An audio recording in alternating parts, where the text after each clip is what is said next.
E aí eu quero te trazer uma teoria muito boa. Talvez você já tenha ouvido falar sobre essa teoria, que é a teoria do apego. Essa teoria foi desenvolvida por John Bowlby. E ela fala sobre como os nossos vínculos, sobre a forma como a gente se relacionava com os nossos cuidadores, faz com que a gente entenda, com que a gente perceba as outras pessoas e faz com que a gente se desenvolva os nossos relacionamentos, os nossos vínculos emocionais, sociais, até o restante da nossa vida. Então, a forma como você aprendeu a amar e foi amada desde criança reverbera e pode estar reverberando, ecoando até hoje na sua forma de se relacionar. E aí ele formulou 3 tipos de apego. 3 padrões que as pessoas podem se encaixar de acordo com essas experiências que você teve na infância. E aí esses apegos eles podem ser disfuncionais ou funcionais. A gente chama assim na psicologia. Disfuncional é que não funciona, que tá ruim. E funcional é aquilo que tá dando bom. Apegos disfuncionais são apegos ansiosos ou evitativos. E apegos funcionais, um apego funcional é um apego seguro. Então, ele categorizou esses 3 tipos de apego: ansioso, evitativo e apego seguro. No apego ansioso, e eu quero que você preste atenção nisso, porque você pode se identificar. E lembra que essa é uma aula terapêutica. Então, você vai escrevendo, espero que você esteja com um caderninho, você vai escrevendo e vai se conhecendo a partir dessas ideias que eu vou te trazendo, sobre essas teorias, sobre essas pesquisas que foram formuladas, para que a gente conseguisse se entender melhor como ser humano. Então, preste atenção nisso, vê se você consegue se conectar, se identificar. O primeiro passo para a gente mudar é a gente ter consciência. E não consciência superficial, consciência profunda. Quando a gente sai de uma consciência superficial e entra numa consciência profunda, é que as coisas começam a mudar. Tenta nesse momento se conectar a uma consciência profunda dos seus padrões, através dessas teorias que foram formuladas com tanta inteligência e com tanto carinho por pesquisadores que trazem teorias, que trazem práticas tão boas para a gente se perceber. Talvez você esteja dentro do apego ansioso, inseguro. Se você teve cuidadores que foram muito inconstantes emocionalmente e você não sabia o que esperar deles, que em algum momento eles te entregavam um amor muito grande e depois te violentavam. Antes a gente tinha muito o costume de bater em crianças. Ainda bem que acabou, né? A gente tá tentando acabar. Pelo menos. Mas imagine que, enquanto criança, você estava ali sendo amada e depois você, por algum erro de criança, seja empurrar o copo sem querer, você estava sendo agredida verbalmente, psicologicamente, fisicamente. Imagina como é para a cabecinha de uma criança crescer com referências de amor que uma hora ama e dá carinho e uma hora não são violentas. E eu não estou falando sobre colocar limites, sobre orientação. Eu estou falando sobre violência, que era muito naturalizada antes. Então imagina que você conviveu com esse cenário. Existe uma grande probabilidade de você ter uma sensação de ansiedade, um sentimento de ansiedade de não saber o que esperar da outra pessoa. E aí você tem medo de perder o outro, tem medo de desagradar o outro, tem medo da rejeição e você se torna uma pessoa altamente carente nas suas relações. Eu já tive um apego ansioso. Eu já me percebi em algum momento da minha vida de forma ansiosa. Será que a pessoa me ama? Será que a pessoa não me ama? O medo de ser abandonada. O medo constante de ser abandonada. E aí isso faz com que você entre nas relações, e não só relações como casal, relação com amigos, relação com pessoas que você trabalha. Que você está o tempo inteiro tentando agradar as pessoas e ultrapassando os seus próprios limites com medo de ser abandonada. E demandando atenção também. Muitas vezes, no apego ansioso, você está o tempo inteiro pedindo a atenção do outro, constantemente, cobrando aquilo que tem que ser espontâneo. E é muito importante a gente se atentar para a gente não cobrar aquilo que tem que ser espontâneo do outro, sabe? Por ansiedade. No fundo disso tá o eu não posso ser abandonada, eu não posso ser rejeitada. E ó, gente, todo mundo tem medo de ser rejeitado. Lembra que a base da nossa configuração é o vínculo? Ninguém quer ser rejeitado. Tá na nossa configuraçãozinha.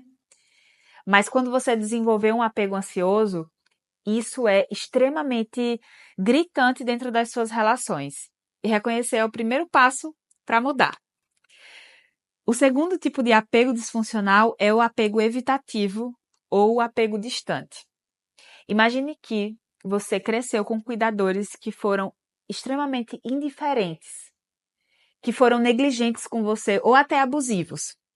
Que você, enquanto criança, dentro da sua configuração de querer o vínculo, você ia ali solicitar conexões com aqueles cuidadores e eles não retribuíam da mesma forma.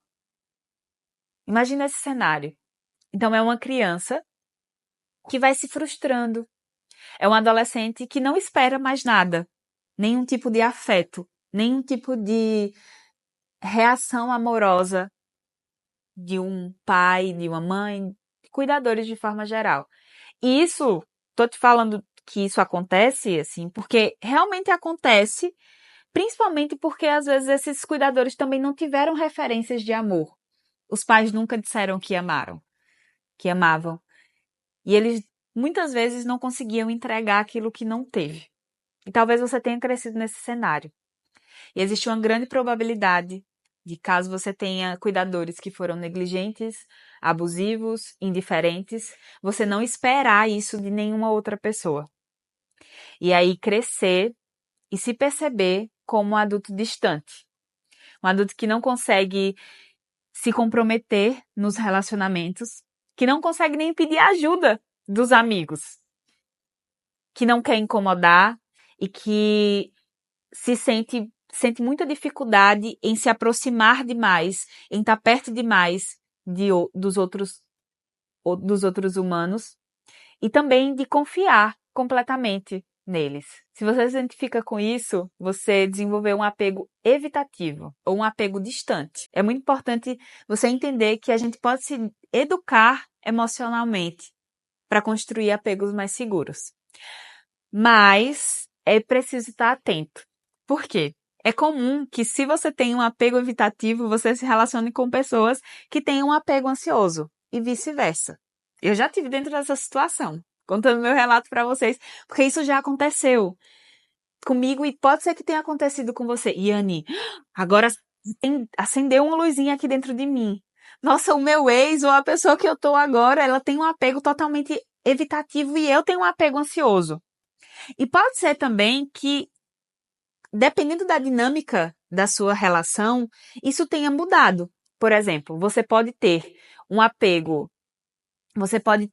tido relações com apegos ansiosos e depois ter mudado para apegos evitativos, o que também já aconteceu comigo, deixa eu te contar. Em algum momento eu já me vi tendo um apego ansioso e a outra pessoa tendo um apego um pouco mais evitativo. E aí, depois de passar por uma experiência um tanto traumática de correr atrás dessa pessoa que tem esse apego evitativo, em outras relações, eu percebi que a pessoa tem um apego ansioso e me tornar evitativa. Então, a dinâmica das relações também muda a dinâmica do nosso apego. A intenção aqui é fazer você ter consciência de como essas dinâmicas acontecem. Você percebe que no momento que você tem consciência, você consegue perceber melhor isso. E no momento que você percebe melhor, você consegue modificar porque você tem consciência. É como se a gente acendesse uma luzinha. E aí você sabe qual direção tomar. Eu espero que entender isso tenha te inspirado a tomar a direção de um apego, de formar se perceber e formular e reestruturar o seu apego para um apego mais seguro. Depois de entender os nossos padrões de forma singular e também como essa singularidade forma padrões que alcançam todo mundo, a gente precisa entender também outros padrões para poder reestruturar a forma como a gente ama. E um padrão que é muito comum que a gente siga quando a gente começa a se relacionar com os outros, vê se você se identifica também. São padrões de relacionamentos sociais e antissociais. Muitas vezes, quando a gente começa a conhecer alguém e começa a se relacionar com alguém, e eu tô falando em toda essa aula, gente, pode ser num relacionamento de casal, mas todas essas coisas também se aplicam para outros tipos de relacionamento que a gente vai tendo. A gente conhece a pessoa e, naturalmente, o nosso tempo vai se dedicar um pouco mais a ela, porque a gente tá acabando de conhecer essa pessoa. E pode acontecer o movimento da gente ir se distanciando das nossas outras relações e se fechando ali naquele relacionamento, seja de forma automática e sem perceber, só porque você está extremamente apaixonado, ou seja de forma intencional e um tanto manipuladora por parte de pessoas que têm sistemas de relacionamento muito disfuncionais. Para a gente quebrar, para a gente pensar sobre essas estruturas disfuncionais de amar, de como se constrói o amor, a gente precisa se atentar a isso. Talvez a forma como você se relaciona siga esse padrão de relacionamento antissocial. Relacionamento que você não consegue estar com a pessoa e estar conectado também com as suas outras relações. E só para deixar claro, vê só, isso vai acontecer em algum nível. Quando a gente tá apaixonado, quando a gente conhece alguém, de alguma forma, em algum nível, a gente vai deixar um pouco mais. Sei lá, se antes eu dividia todo o meu tempo de X horas com todos os meus amigos, eu vou ter que dividir em XX com a pessoa que eu conheci, ou XXX com a pessoa que eu conheci, com a minha família, com os meus amigos. Então, de alguma forma, esse tempo vai ser direcionado. Mas é muito importante, e a gente já viu naquela pesquisa sobre como ser feliz, como ter uma vida boa, na nossa primeira pesquisa, que é a qualidade, mas também a quantidade dos nossos relacionamentos. Pessoas que são felizes, que têm uma vida mais longa e são mais felizes, são pessoas que têm relacionamentos tanto românticos como amizade, como comunidade de fé, como família, são várias conexões que fazem com que a gente seja feliz. Porque imagine só, que você tá em um ambiente, em um contexto em que você só tem uma pilastra. Você tá sustentado, a sua relação social tá sustentada só por uma pessoa. No momento que essa pessoa sai da sua vida, você desmorona. Mas se você tem várias pilastras sustentando as suas relações, várias pessoas, se uma sair, aquilo vai te doer de alguma forma, mas não vai te desmoronar. Relacionamentos antissociais fazem com que a gente desmorone. E existe uma pesquisa, já vou falar para vocês, de um autor maravilhoso, que fala sobre como relacionamentos antissociais também faz com que a gente termine relacionamentos de forma mais rápida. Relacionamentos antissociais tendem a durar menos. Sabe por quê? Porque nos relacionamentos antissociais a gente tende a depositar todas as nossas expectativas em uma única pessoa. E talvez esse também seja o seu padrão ou o padrão de alguém que você conhece.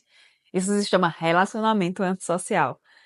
Nele, você acha que a pessoa que está com você, ela precisa ir no shopping com você, ela precisa assistir todas as suas séries, ela precisa ser amiga de todos os seus amigos e fazer absolutamente todas as coisas. E a gente não pode depositar todas as nossas expectativas de interesse em uma única pessoa, porque essa pessoa não é capaz. Imagine que pesado você exigir que a outra pessoa te supra em todas as áreas da sua vida. Além de perigoso, é irreal. A gente se conecta por interesses em comuns. Isso é maravilhoso, isso é fantástico. A gente tem interesses em comuns. Mas é muito importante a gente acordar, a gente despertar para entender que a pessoa que vai estar se relacionando com você não vai te suprir em todas as áreas. E tá tudo bem. Tá tudo bem. Inclusive, é importante para o seu relacionamento que a pessoa tenha a individualidade e os gostos individuais dela. Que, sei lá, faça um esporte. E você não precisa gostar de vôlei tanto quanto a pessoa gosta de vôlei, ou de futebol tanto quanto a pessoa gosta de futebol. E essa pessoa também não precisa ser extremamente viciada em quadrinhos como você é viciado em quadrinhos e adora, e esse é o seu hobby, e esse é o seu jeito de ser no mundo. É óbvio que a gente precisa apreciar isso, mas não exigir que o outro nos complete e se identifique por inteiro com a gente. É importante que a gente esteja sempre colocando, realinhando os nossos interesses com as pessoas que também são interessantes para que a gente tenha na vida.